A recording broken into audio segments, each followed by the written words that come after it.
Hey everyone, thank you so much for being here today. My name is Denise. I'm also known as heywigsister on Instagram and Facebook. Today I'm here to give you just a brief update on my heat-friendly wig experiment. And just to give you guys a little bit of encouragement, but also to talk with you about the wig wearing process and how important it is that you are open-minded and flexible about what you need to do to educate yourself on wearing wigs. This is not a sprint, it's a marathon. And to be the most flexible in your wig wearing, there will have to be some time period of education and learning that will go along with your wig wearing. And if you're willing to put in that time, you will reap tremendous rewards from that effort.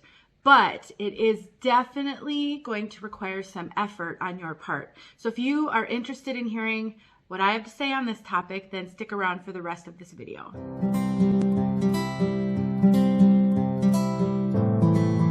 All right, everyone. As most of you who have been watching my reviews and my videos for a while know, education when it comes to wig wearing is so important to me. It's actually paramount to why I do videos, is to help educate and teach.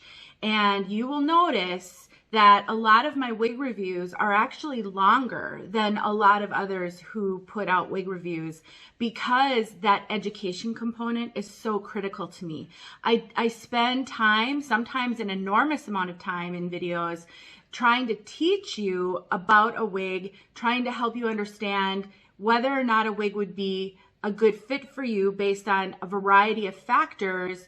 I also usually include an out of the box section at the end of it to show you not only what the wig looked like out of the box, but what I had to do to the wig to make it wearable, to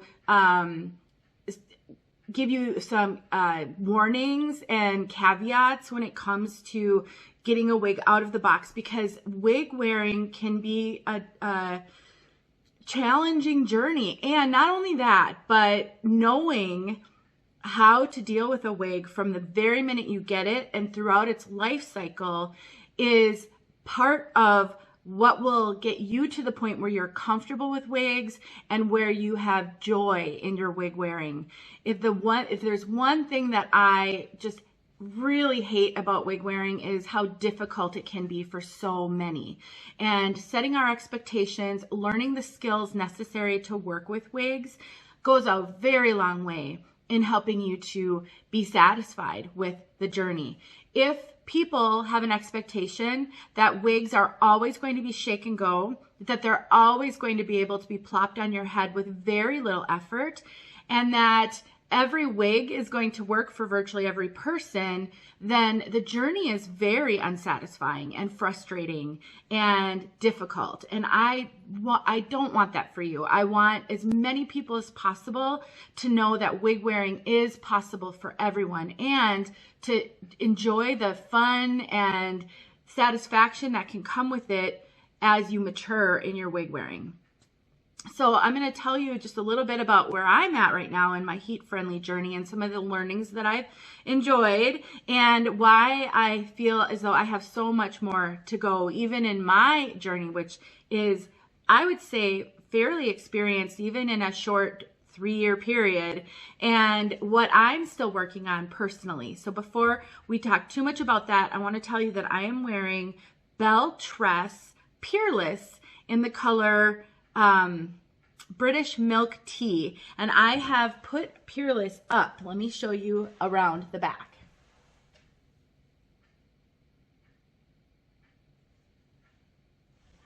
So this is a very long wig.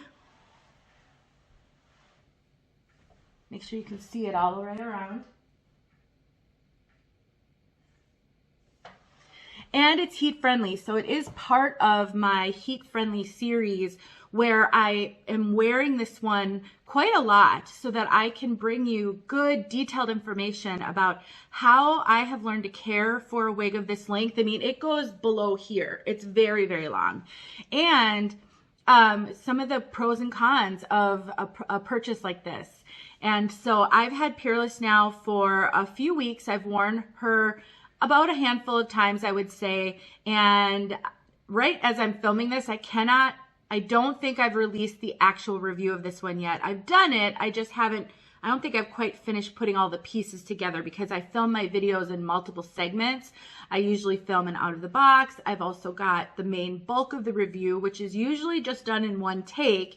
And then I go outside and I show you the color outside, and then I have to put all of those things together. But I think this is a great one for education because it's very, very wearable, but it's so long that you do need to take some special considerations with it. So why did I feel the need to get on here today and make this video? Because I am learning so much in this heat-friendly experiment that I'm doing, and I am learning that even I sometimes fall into the trap of thinking that wigs should be just super easy, shake and go. And while some are, and if that is your number one goal with wig wearing, then you're going to have some work cut out for you to find those pieces that are going to work for you with very little modification. But more and more, even with regular synthetic, I'm finding that having some basic skills such as thinning and trimming and using styling products and all of those things really, really do help with this journey. And so I want to tell you a little story, and I'll probably put this in a video and give you some examples, but I have been playing around with my belt, Ellen Villa Bolero wig, and the other day I decided there was a couple of pieces in the front that had kind of straightened a little bit over time and with my handling and care of it. And so I decided to try to put just a couple of extra curls in the front to match the waves and curls in the rest of the piece. And it did not go well at all. I burned my forehead. I don't think you can see it super well right now because it's about 3 days old and I've put makeup on it, but I burned my forehead. The curls did not turn out at all like I had hoped. And now I think I'm faced with having to straighten the piece and re-curl it, which is great for an educational series, not so great for a wig that I really liked, but that is all part of the learning. And that I think is one of the reasons why I wanted to get on here, is because as I'm experimenting with wigs and as I'm playing with them, it's really reinforcing for me how important it is to get this message out to wig wearers that you're going to need to invest some time into this journey. If you're going to be the most satisfied, have the most options when it comes to wigs, and be the most confident with them, is you're really going to have to spend time learning and playing and trying some things and sometimes having some failures, which can be really scary because wigs are expensive, and when you're on a budget, that's even more scary.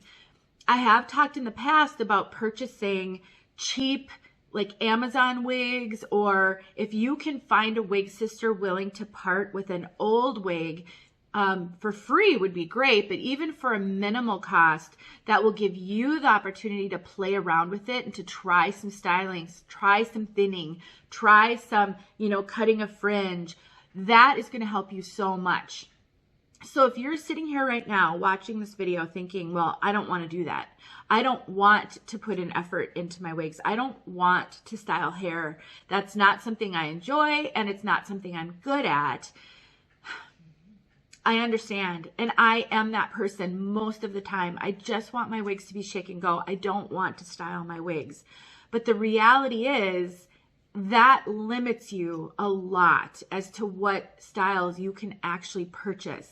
And you will find the less you're willing to work with a wig, the more returns you're going to have, and the more afraid you're going to be whenever you purchase a wig that it's not going to work for you. That is one of the reasons why I started doing my Tip Tuesday videos, because I wanted to show you in little bite-sized pieces different things that you can do with wigs to make them your own. And most of them are very, very easy. My dog, you see my doggy back here? He wants to go outside because his brother is outside. Most of you are, that's where I sat as well. But then I would get wigs and they'd be too poofy or not curly enough or the length wasn't great for me, or I wanted the flexibility of wearing wigs down and up. But when you wear a wig up, like I've done with this one, there are things you have to do to make it more realistic. And I've shown you in a Tip Tuesday how to take a thinning razor, which I own and love, and I can link that video in the description, to create some little wispies. See, I've got some little wispies here. I did the same on this side. I had shortened a few of these pieces even more so I could get more of the wispies on the sides, because you need a way to hide the cap transition. If you have bio hair, you can pull some of that bio hair out underneath the cap here to blend, but I buzz my hair because I have so little of it that I don't want to deal with it. And so I buzz it, so I don't have the ability to blend my own hair. And I know that a lot of you are in the same boat. My dog is bumping the table, guys. I'm sorry. I saw the camera shake a little bit. So those are all really good reasons to invest in yourself when it comes to this journey, to teaching yourself, to learning how to do some of these things. So mainly this video is here as just an encouragement to really try as best as you can to throw away the old attitude that you can't do it or that you don't want to do it, and really consider, is wig wearing your life now? Do you find that you are unable to go on without wigs anymore? Because if that's the case, the longer you're on this journey, the more you're going to need these skills.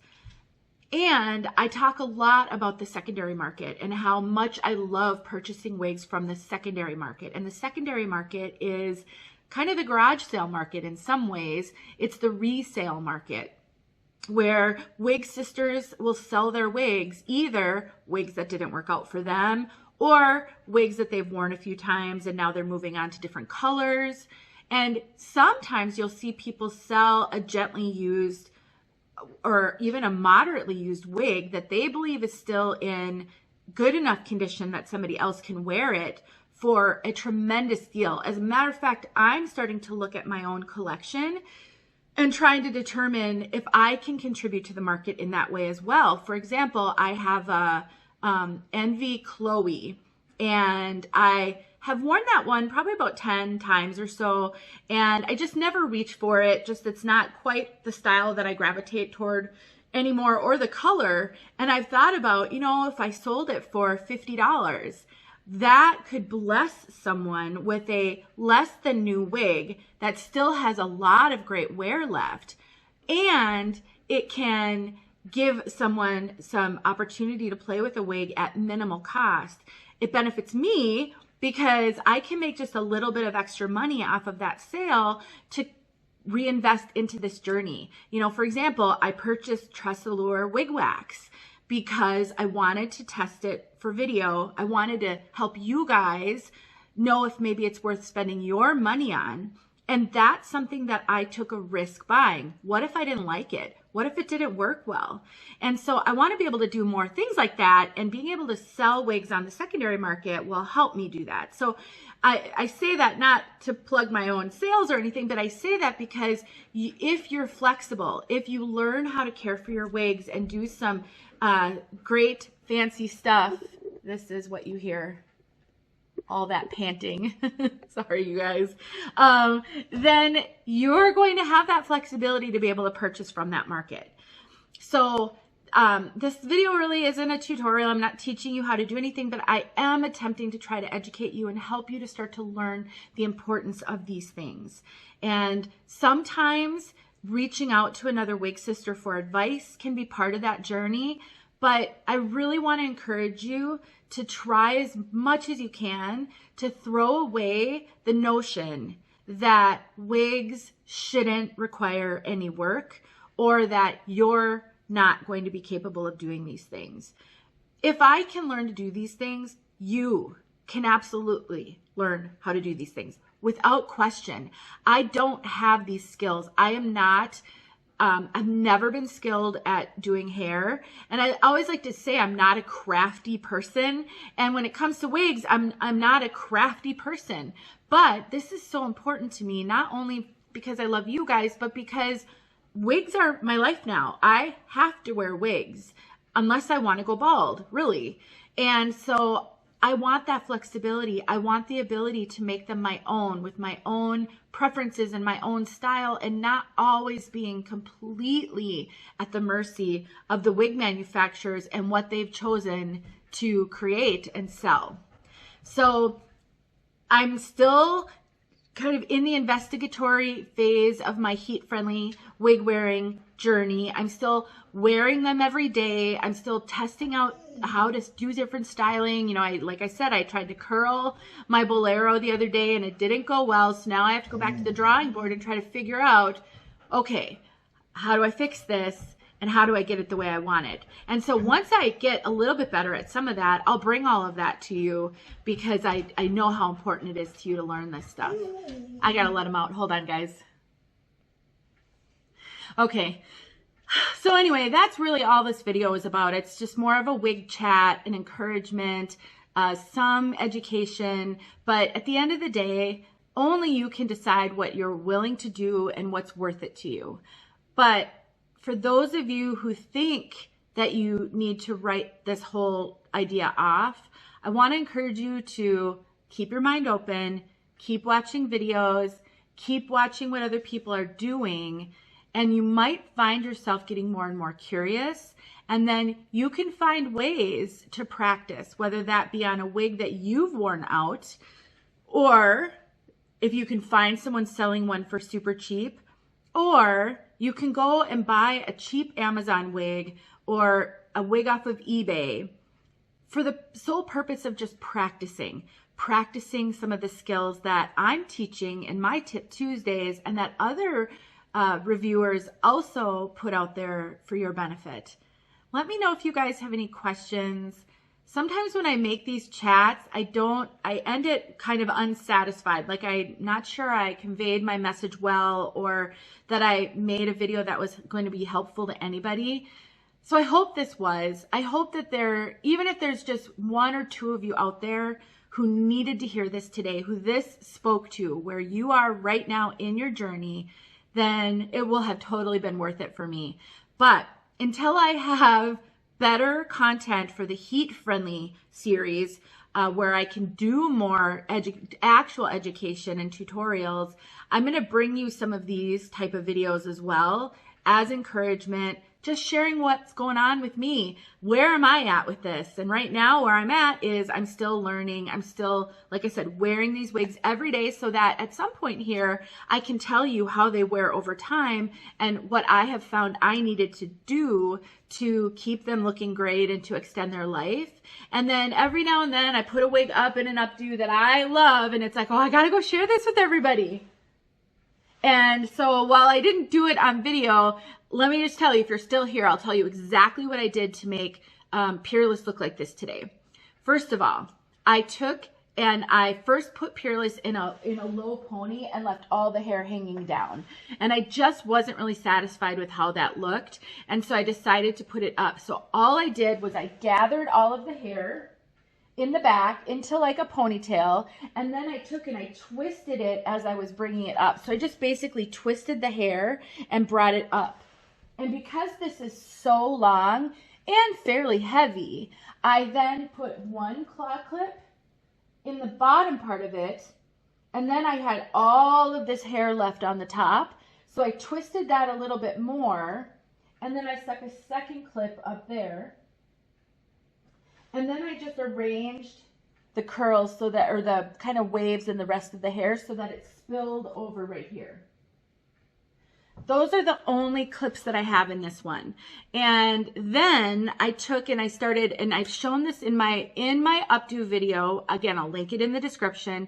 I showed how you can take a eyebrow spoolie. It almost looks like a mascara brush. It's a little spoolie, and you can pull out. It's a little bit easier to use a spoolie to pull the hair out because you get more wispies pulled out versus big clumps.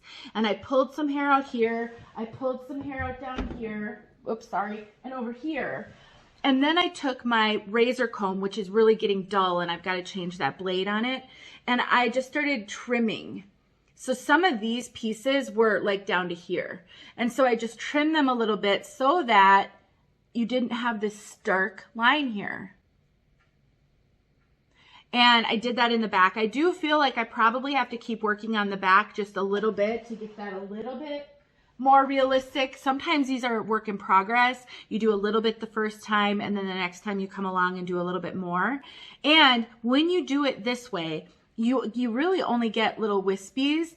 And so if I do decide to wear this wig in a different style or wear it fully down, these little bits are going to blend in with the rest of the hair. You're not going to notice them. They're not going to look funny like you had a bad haircut or anything like that. And so then I took the wig wax, which I just reviewed, the Tressolure wig wax. Well, two things. I took my hot air brush and I just kind of lifted the bangs just a little bit more. So Peerless has these bangs, and I struggle a little bit with the front sometimes on this one. So I got a little more lift here, and you can see that lift. And then I took the wig wax and I just sprayed it and lifted it more. And then I sprayed a little bit of the wig wax here, just to keep the hair kind of in place and up. And that's all I did. And it took longer than it should have because I didn't know what I was going to do when I first put her on, and I ended up, you know, having to do a couple of different styles. But once I realized I just needed to put her up in claw clips, it was really quick. This is a style that you could do great with an Amazon wig, because if the wig looks too wiggy, sometimes those cheap wigs can look wiggy. If it just doesn't work and you don't love it, you will still be able to practice this, and then you can use that as a hat wig. And I have an Amazon wig review. I reviewed 3 wigs I got from Amazon, and I showed you one of them looked terrible in the front, and I wore it with like a winter beanie or a hat, and it looked awesome. So I'll link that in the description as well. So if you do buy a $20 or $30 wig and you can't wear it any other way, you might be able to wear it with a hat, and then all won't be lost. So that's it, you guys. That's what I had for you today. Let me know if these are worth your time when I do these. I mean, I'm certainly going to do more than just chat at you guys, but I think every now and then getting this kind of encouragement, and then hearing from a wig sister who's going through it too. I mean, I am going through it with you guys. I am wearing wigs every day. Some days go better than other days. I'm trying to figure out what will work for me. Some days I put on a wig that I love, and that day I don't love it. And I think it looks terrible, and I think it looks wiggy, and I can't seem to make it work. So this happens to all of us, even those of us who come across as being super confident and able to wear everything and never have any issues with their wigs. That's just not true at all. And so that's another reason to every now and then make these kinds of chats, to keep you guys encouraged. So hopefully that's what this did. I will keep going on this journey, and like I said, even for this heat friendly series, it's a marathon, not a sprint. So hopefully you can be patient with me as I figure out how to bring you good content. And just a reminder, I stayed away from heat friendly wigs as well, because I wasn't sure how to care for them, and I wasn't sure I even wanted to deal with it. But my draw to learn and educate is way stronger than my fear for any of these things. And I'm actually really glad I'm doing this, because it is going to open up a whole lot of styles to me if I can figure out how to make these work. And some people will only buy heat-friendly wigs. They love them. So I know that there's value in them once you get it all figured out. All right, guys, I hope you're having a great Sunday. And I've been thinking more and more about you guys, and just, you're always in my prayers. And I hope that you'll let me know if there's anything I can do for you or any videos I can make for you. I'll talk to you guys soon. Have a great rest of the weekend.